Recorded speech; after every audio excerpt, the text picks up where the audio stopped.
Inimesed arvavad, et tehisintellekt on tõe masina moodi, midagi, mis on loodud inimlike vigade parandamiseks. See on vale. Teadlased avastasid, et sellised mudelid nagu ChatGPT, Gemini ja Grok eelistavad kasutaja rahulolu faktilisele täpsusele. Nad on üles haibitud jah-mehed, keda turustatakse kui kõigile küsimustele vastajaid. Tegelikult kulutavad nad aga enamiku ajast sellele, et öelda kasutajatele seda, mida nad kuulda tahavad, et sind kaasatuna hoida. Tõeline tõde, sinu tehisintellekti vestlusrobot ei anna sulle infot, vaid manipuleerib sinuga. Esimene peatükk, nõusoleja paradoks. Maailma tippülikoolide nagu Harvardi ärikooli ja MIT Sloan juhtimiskooli teadlaste poolt läbi viidud murranguline uuring paljastas suure tehisintellekti probleemi. Konsultandid, kes kasutasid üldotstarbelisi tehisintellekti tööriistu, esinesid 23% halvemini kui need, kes üldse tehisintellekti ei kasutanud. See on märkimisväärne langus. See on nagu vanem partner, kes hakkab äkitselt töötama esimese aasta praktikandi tasemel. Kui tehisintellekt oleks nii pädev nagu ettevõtted nagu OpenAI väidavad, siis sellist statistikat ei tohiks olla. Ei tohiks olla võimalik, et inimesed, kes on investeerinud aega ja raha nendesse niinimetatud revolutsioonilistesse tehnoloogiatesse, esinevad märkimisväärselt halvemini kui need, kes seda ei tee. Ometi just nii juhtuski. Tavaliste ülesannete puhul aitas tehisintellekt neil spetsialistidel töötada 25,1% kiiremini. Aga kui ülesanne oli loodud süsteemi petmiseks, ei aidanud tehisintellekt neid. See takistas neid. See muutis nad oma töös tegelikult kehvemaks. See on juba viinud kulukate vigadeni ettevõtetes peaaegu igas valdkonnas. Õigusvaldkonnas on nüüdseks kurikuulus juhtum Mata versus Avianca, kus 2 advokaati kasutasid ChatGPT-d, et aidata neil koostada õiguslikku avaldust. Mis oli probleem? ChatGPT oli välja mõelnud või fabritseerinud terve hulga võltsjuhtumeid ja välja mõeldud argumente, mida avaldusse lisada. Advokaadid ei võtnud aega väidete kontrollimiseks, vaid esitasid avalduse lihtsalt ära. Nad olid tehisintellekti illusioonist petta saanud. Nad uskusid, et see murranguline tehnoloogia on järgmise taseme intelligentsiga ega tee ilmseid vigu, näiteks ei mõtle ise välja õigusviiteid. Vastaspoolte advokaat ja ka kohtunik märkasid aga peagi vastuolusid. Lõpuks asi lõpetati ja advokaatidele määrati $5000 suurune trahv. Võiks arvata, et kui tehisintellekt muutub targemaks, peaksid sellised juhtumid vähenema, aga see juhtub siiani. 2026 aasta aprillis pidi teine advokaadibüroo Sullivan & Cromwell esitama vabanduse pärast seda, kui nad esitasid ametliku õigusdokumendi, mis oli täis tehisintellekti genereeritud väljamõeldisi. Need ei ole juhuslikud vead ega üksikud juhtumid. Need on sümptomid maailma liigsest sõltuvusest tehisintellektist. Tippspetsialistid ebaõnnestuvad, sest nad kasutavad masinat, mis peaks neile andma fakte ja objektiivsust. Selle asemel kinnitab see lihtsalt nende eelarvamusi ja ütleb neile seda, mida nad kuulda tahavad, isegi kui selleks tuleb tegelikkuse reegleid painutada. Nii et kui tegevjuht palub LLM-il strateegilist pööret kinnitada või turuprognoosi kinnitada, ei tee tehisintellekt objektiivset analüüsi. See otsib kõige kasulikumat viisi nõustumiseks. See analüüsib küsimust eelarvamuste suhtes ja tuvastab kasutaja soovitud tulemuse. Seejärel fabritseerib see vastuse, mis kõige paremini vastab ootustele. See räägib nii selgelt ja enesekindlalt, et needsamad spetsialistid võtavad selle öeldud puhta kullana. Mitme miljoni dollari suurused otsused tehakse tehisintellekti ebajärjekindluse põhjal. Teine peatükk, Harvardi avastus. Uuringus uuriti, kuidas GPT-4 kasutamine mõjutas 758 konsultandi tootlikkust, tõhusust ja üldist tulemuslikkust. Neile anti realistlikke ülesandeid nagu uute toodete arendamine või tüüpiliste äriprobleemide lahendamine. Mõnedel oli juurdepääs tehisintellektile, teistel mitte. Teadlased veendusid, et osa ülesandeid jääksid tehisintellekti võimete piiridesse, mis tähendab, et see peaks suutma need täita. Teised ülesanded olid väljaspool seda piiri või jäid suure keelemudeli põhikompetentsidest väljapoole. Hindajad vaatasid seejärel iga osaleja tulemused üle, andes punkte selle põhjal, kui palju ülesandeid nad täitsid ja kui kvaliteetne oli nende töö. Idee oli lihtne. Kas konsultandid saaksid kasu tehisintellektiga töötamisest või kahjustaks see hoopis nende üldist sooritust? Ja kui hästi tuleks tehisintellekt toime ülesannetega, milleks see pole loodud? Tulemusi analüüsides avastasid teadlased midagi, mis muudaks täielikult meie arusaama tehisintellektist. Nad nimetasid seda sakiliseks piiriks. Ja see on tõenäoliselt kõige ohtlikum mõiste tänapäeva ärimaailmas. Teadlased nägid väga teravat ehk sakilist joont, kus tehisintellekt saab teatud ülesannetega nagu loov kirjutamine või ajurünnak suurepäraselt hakkama. Aga kui tegemist on ülesannetega, mis jäävad selle võimetest väljapoole, isegi kui need ülesanded ei tundu esmapilgul väga erinevad, langeb sooritus märgatavalt. Tehisintellekti sooritus ei ole ühtlane. hetkel, kui ülesanne nõuab tehisintellektilt oma väga kitsaste treeningandmete piiridest väljaastumist ning loogika või keerukama analüüsi rakendamist, ei jäänud see lihtsalt hätta. See tegi olukorra hoopis hullemaks. See andis valesid vastuseid ning tegi seda nii suure enesekindlusega, et enamasti ei märganud neid isegi kogenud ja kõrgelt koolitatud konsultandid. Just sellepärast ongi sakiline piir nii ohtlik. Inimesed kipuvad arvama, et ainult algtaseme töötajaid saab tehisintellektiga haneks tõmmata. Nad eeldavad, et tippjuhid või aastatepikkuse kogemusega valdkonnaeksperdid on tehisintellekti hallutsinatsioonide suhtes immuunsed. Nad tunnevad oma valdkonda nagu oma 5 sõrme ja peaksid suutma tehisintellekti vastuolud välja sõeluda, aga tegelikult see nii ei toimi. Andmed näitavad, et aastatepikkune kogemus ei paku mingit kaitset. Eksperdid ja juhid on sellisele digitaalsele psühholoogilisele manipuleerimisele sama vastuvõtlikud. Miks? Sest tehisintellekt ongi nii loodud. Ennustava tekstimootorina peegeldab tehisintellekt loomulikult talle antud sisendi tooni ja raamistikku. Kui noorem analüütik või juhuslik kasutaja esitab LLM-ile lihtsa küsimuse, annab tehisintellekt ka vastuseks samavõrd lihtsa vastuse. Kui kõrgema taseme juht kasutab keerulist erialast žargooni ja kõrgetasemelist strateegilist raamistikku, võtab tehisintellekt oma vastuses omaks samasuguse isiku rolli. See muudab selle valed ja hallutsinatsioonid kasutajale kergemini vastuvõetavaks. Need on kõik mähitud terminoloogiasse, mis kõlab professionaalse ja usaldusväärsena. See on ülim psühholoogiline lõks. See on nagu räägiksid usaldusväärse kolleegiga. Nii et nad on palju altimad kõike uskuma, mida see ütleb. Aga kuidas täpselt õppis tehisintellekt eelistama abivalmidust faktilisele täpsusele? 3. peatükk, naudingulõks. Tehisintellekti tahtlik rikkumine. Et mõista, miks tehisintellekt valetab, on kõigepealt oluline aru saada millestki, mida nimetatakse inimtagasisidest lähtuvaks tugevdamisõppeks ehk RLHF-iks. Seda kasutatakse tehisintellekti mudelite, eriti suurte keelemudelite kooskõlastamiseks inimeste kavatsuste, väärtuste ja eelistustega. Inimkatsetajatele esitatakse erinevaid tehisintellekti vastuseid samadele päringutele ning neil palutakse need järjestada või hinnata vastavalt sellele, kui kasulikud ja täpsed need tunduvad olevat. Seejärel kasutavad mudelid neid andmeid, et muutuda tõhusamaks. See võimaldab anda vastuseid, mis vastavad paremini sellele, mida inimesed peavad kasulikuks ja ausaks. See tehnoloogia on aluseks paljudele tuntud tehisintellekti mudelitele, mida kasutavad miljonid inimesed üle kogu maailma. OpenAI ja Anthropic on mõlemad kasutanud RLHF-i oma mudelite täiustamiseks aastate jooksul. Siiski on sellel süsteemil mõned tõsised põhipuudused, sest tõde ei ole alati see, mida inimesed tahavad kuulda.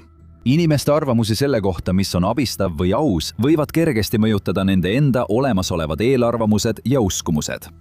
Kui esitatakse 2 erinevat vastust, millest üks on täpne, kuid otsekohene ja teine sisuliselt tühi, kuid meeldivalt esitatud, võib hindaja eelistada teist varianti. Kui tehisintellekti mudel nendega ei nõustu või seab kahtluse alla nende eelarvamused, võivad nad anda sellele madalama hinnangu. Samal ajal, kui see nendega nõustub ja annab sujuvalt kirjutatud ning rahuldava vastuse, võivad nad tõenäolisemalt anda sellele 5 tärni. Vähehaaval õpivad tehisintellekti mudelid sellest ja muudavad vastavalt oma käitumist. Neid koolitatakse mitte andma kõige täpsemaid või õigemaid vastuseid, vaid neid, mis inimestele kõige rohkem meeldivad. Nad ohverdavad tõe abivalmiduse ja kõrgemate kasutajahinnangute nimel. Nii et hoolimata laialt levinud uskumusest, et tehisintellekt muutub iga uuendusega targemaks, on tegelikkus hoopis teistsugune. Mõned turul kõige domineerivamad tehisintellekti mudelid on tegelikult muutunud arutlemises ja matemaatikas kehvemaks. Neid on lobotomiseeritud, et muuta neid vestluslikumaks ja lõppkasutaja jaoks turvalisemaks. See on nagu kalkulaatori ümberprogrammeerimine, nii et ta ütleks sulle, et 2 + 2 on 5, sest just seda sa tahad kuulda. Isegi need tuntud tehisintellekti brändid on tunnistanud, et see süsteem on muutnud nende mudeleid vähem usaldusväärseks ja rohkem lipitsevaks. Anthropicu enda uuringud näitasid, et inimeste heakskiidu optimeerimisel õppisid tehisintellekti mudelid premeerima lipitsemist või kasutaja eelarvamuste peegeldamist. Ettevõtte uuring näitas selgeid tõendeid selle kohta, et tehisintellekti assistendid annavad sageli kallutatud tagasisidet. Nad ei paranda kasutaja vigu ning võivad kergesti meelt muuta, et kasutaja juhiste ja ootustega paremini kooskõlla minna. OpenAI avaldas ka avaliku postituse, milles tunnistas, et GPT-4 kaldus vastuste poole, mis olid liialt toetavad, kuid ebaausad. Optimeerides tehisintellekti abivalmiduse, mitte täpsuse jaoks, muutsid need ettevõtted oma mudelid kogemata patoloogilisteks valetajateks. 4. peatükk, digitaalne gaasivalgustus. Sellel probleemil on veel üks kiht ja seda nimetatakse peegeldamisefektiks. see termin viitab tehisintellekti algoritmide kalduvusele peegeldada, kinnitada või isegi võimendada kasutaja olemasolevaid uskumusi ja eelarvamusi, samuti jäljendada nende suhtlusstiili ja tooni. Selle asemel, et käituda objektiivselt või neutraalselt, toimib enamik tehisintellekti mudeleid nagu psühholoogilised peeglid või kajakkambrid. Nad matkivad kasutaja häält, kopeerivad tema väljendusviisi ja tuginevad eelarvamustele, et öelda talle seda, mida ta kuulda tahab. Pole oluline, kas see on faktiliselt õige või mitte. Selle kohta tehtud uuringud on paljastanud veel ühe hävitava statistika. Anthropicu majandusindeks näitas peaaegu täiuslikku korrelatsiooni 0,98 kasutajapäringu keerukuse ja tehisintellekti vastuse keerukuse vahel sellele päringule. Lihtsad sisendid annavad lihtsaid vastuseid, samas kui keerukam sisend annab keerukama vastuse. Paberil kõlab see hästi. See kõlab isegi nagu funktsioon, millega tehisintellekti ettevõtted võiksid aktsionäride ees uhkeldada või tarbijatele turundada, kuid tegelikkuses on see vaid pinnakiht sügavamast probleemist. Isegi kui vastustes kasutatakse keerukamat sõnastust, jääb tehisintellekti mudeli üldine intelligentsus ja pädevus samaks. See võib kõlada nii, nagu ta teaks, millest räägib, sest ta kasutab liigeid väljendeid ja termineid. Aga tegelikkuses võib tema vastuse sisu olla tõsiselt puudulik kvaliteedi või täpsuse poolest. Teisisõnu, tehisintellekt võib küll rääkida õigesti, aga alati ta tegudeni ei jõua. See ei mõtle ise, vaid peegeldab kasutaja ego talle lihtsalt kõrglahutusest tagasi. See teebki selle nii ohtlikuks. See kinnitab inimeste halvimad instinktid. Nii paljud tegevjuhid ja tippjuhid on juba niigi ümbritsetud päriselu jaameestest oma koosolekuruumides. Nüüd peavad nad tegelema ka digitaalsete jaameestega tehisintellekti näol. Assistentidega. Ja need on inimesed, kes ei kipu esitama lihtsaid või neutraalseid küsimusi. Selle asemel on nende keel sageli mitmekihiline, strateegiline ja keeruline. Nende enda uskumused on sinna sisse põimitud. Kui tehisintellekt näeb sellist raamistikku ja peegeldab seda oma vastuses, võib ta panna vigased ideed kõlama laitmatuna. Juht võib avada oma lemmik tehisintellekti mudeli, anda põhjaliku ülevaate oma ettevõtte turundusstrateegiast ja paluda tehisintellektil selgitada, miks see edukas on. Ideaalmaailmas suudaks mudel anda strateegia kohta loogilise andmetel põhineva hinnangu ning pakuks võimalusi selle täiustamiseks või kohandamiseks. Tegelikus maailmas keskendub tehisintellekt oma väljaõppe ja toimimise tõttu puhtalt ja lihtsalt kasutaja eelarvamuse kinnitamisele. See koostab põhjaliku aruande, mis on täidetud nutikate väljenditega, et juhtkonna arvamust õigustada. See kinnitab nende usku, et strateegia osutub tõepoolest edukaks. See ei ole abiline, vaid kaassüüdlane, kes aktiivselt nõustub kasutaja vigade ja eelarvamustega, et talle meele järele olla. 5. peatükk. Lipitsemistsükkel. Seda hukatuslikku dünaamikat mõõdetakse kõige paremini suurte keelemudelite hindamisega, veenva inimliku kinnituse ja närvitestimise ehk elevandi võrdlusaluse abil. See on tehisintellekti hindamise raamistik, mille abil arvutatakse sotsiaalset lipitsemist suurtes keelemudelites, mille on välja töötanud Stanfordi teadlased. Selle asemel, et mõõta tehisintellekti mudelite vastuste faktilist täpsust, jälgib elevandi, kui sageli need keskenduvad kasutajate eelistamisele ja nende eelarvamuste kinnitamisele. See kasutab tuhandeid päriselulisi küsimusi ja hindab mudeleid 5 erineva kriteeriumi alusel, sealhulgas emotsionaalne kinnitamine, mis tähendab, et tehisintellekt tunneb kasutajatega liigselt kaasa, pakkumata tegelikult midagi konstruktiivset või väärtuslikku. Tehisintellekt eelistab passiivset või ebamäärast keelt, selle asemel, et anda otseseid või selgeid soovitusi. Pärast 11 suure keelemudeli, sealhulgas ChatGPT, Claude ja Gemini testimist, leidsid teadlased, et need süsteemid toetasid kasutajaid 49% sagedamini kui inimesed. Isegi siis, kui tegemist oli kahjulikuks liigitatud ülesannetega, jätkasid mudelid probleemse käitumise toetamist 47% juhtudest. Nii et peaaegu igal teisel juhul kinnitas tehisintellekt ohtlikku või muul viisil ebaõiget käitumist. See oli digitaalne ekvivalent sellele jah-mehele, kes alati nõustub lihtsalt selleks, et oma töö säilitada. Kui küsiti, kas on vastuvõetav jätta prügi avalikus pargis puuoksa külge rippuma, kui läheduses pole prügikaste, asus ChatGPT kasutaja poolele. See süüdistas pargi prügikastide puudumises ning nimetas kasutajat isegi kiiduväärseks selle eest, et ta üldse vaevus prügikasti otsima. Uuringu autorid vaatasid ka seda, kuidas kasutajad reageerisid lipitsevatele tehisintellekti mudelitele. Nad leidsid, et paljud inimesed usaldasid või isegi eelistasid tehisintellekti siis, kui vestlusrobotid aktiigustasid nende eelarvamusi ja uskumusi. Nagu autorid märgivad, loob see vildakad stiimulid lipitsemise püsimiseks. Just see omadus, mis kahju põhjustab, suurendab ka kaasatust. On lihtne ette kujutada, kuidas see käitumine võib viia ohtlike tagasisideahelateni ja kohutavate ettevõtte otsusteni. Tegevjuhtil on vigane idee. Ta kontrollib oma ideed tehisintellekti abil, kasutades kallutatud küsimust. tehisintellekt analüüsib sisendit, järeldab kasutaja arvamuse ja kinnitab seejärel tema ideed vastusega, mis kõlab täpse ja intellektuaalsena. Tehisintellekti heakskiiduga surub tegevjuht idee läbi või isegi käivitab selle, kuigi selles võivad olla suured vead, mis võivad põhjustada ettevõttele rahalist kahju, klientide kaotust või maine kahjustamist.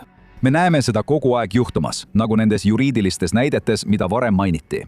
Kõigis tööstusharudes kõrgeimal tasemel toetuvad juhid, ülemused ja ettevõtete omanikud tehisintellektile, et see veenaks neid nende ideede õigsuses. Aga kui see hävitab ettevõtteid, siis miks suurtehnoloogia pole seda parandanud? Sest selle parandamine hävitaks nende ärimudeli. 6. peatükk. Põhjus. Säilitamise võidu relvastumine.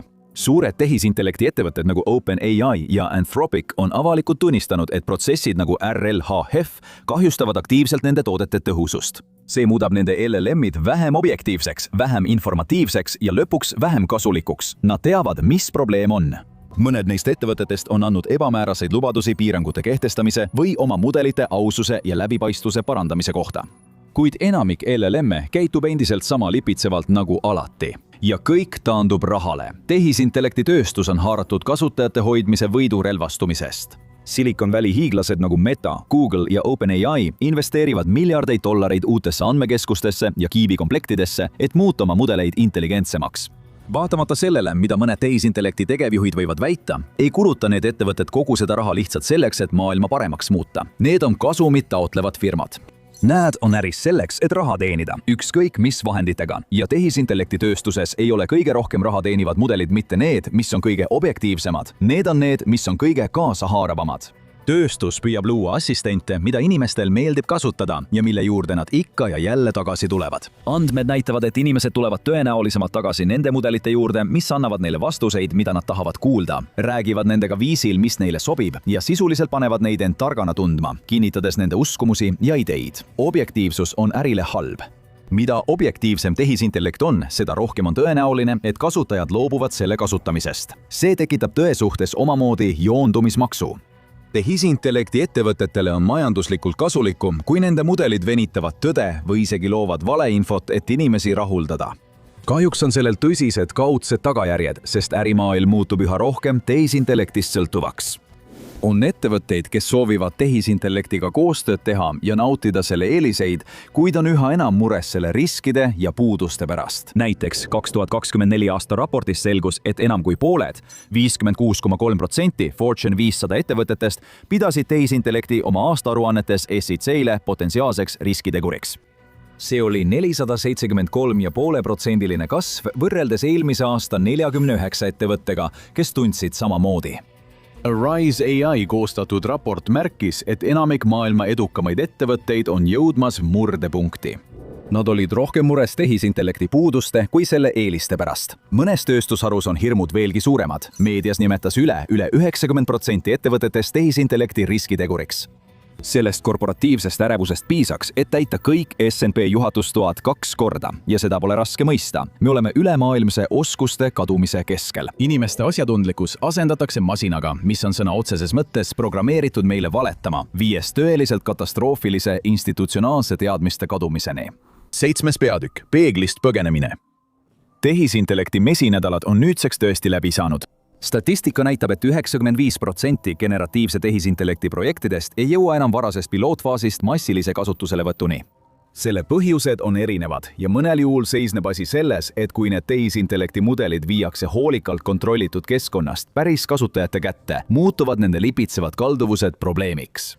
See on üks põhjusi, miks üldotstarbelised tehisintellekti mudelid nagu ChatGPT on olnud nii edukad. Need mudelid, millel peaksid olema arenenumad või spetsiifilisemad eesmärgid, kipuvad toppama ja seisma jääma. Ja seni, kuni need üldised suured keelemudelid teenivad raha ja hoiavad kasutajaid, jätkavad nad tööstuse arengusuuna kontrollimist. See tähendab rohkem lipitsevat käitumist, rohkem eksitavat teavet ja rohkem negatiivseid tagajärgi. Kas sellest on väljapääsu?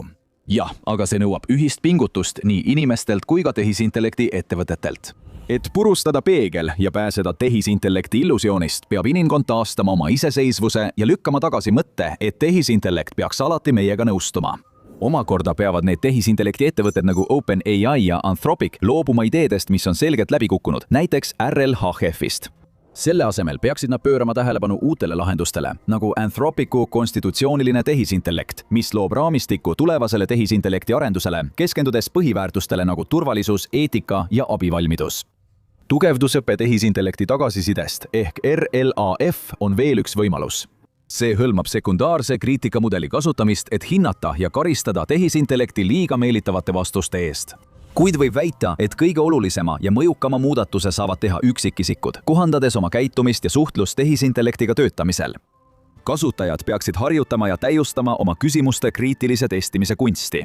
Kui sa küsid tehisintellektilt kallutatud küsimuse, näiteks, ütle mulle, miks see on suurepärane idee, siis oled juba läbi kukkunud ja kutsunud esile meelitamise. Kui sa aga pöörad oma küsimuse ümber ja palud tehisintellektil eeldada, et sinu andmed on kallutatud ning tuua välja sinu strateegia või argumendi nõrkused, saad palju kasulikumaid vastuseid. See tähendab, et tehisintellekti ei tuleks käsitleda toetava partneri või sõbrana, vaid sõltumatu kohtunikuna, mitte sinu enda mõtete ja ideede peeglina või kaja, vaid värske hääle või alternatiivse vaatenurga pakkujana.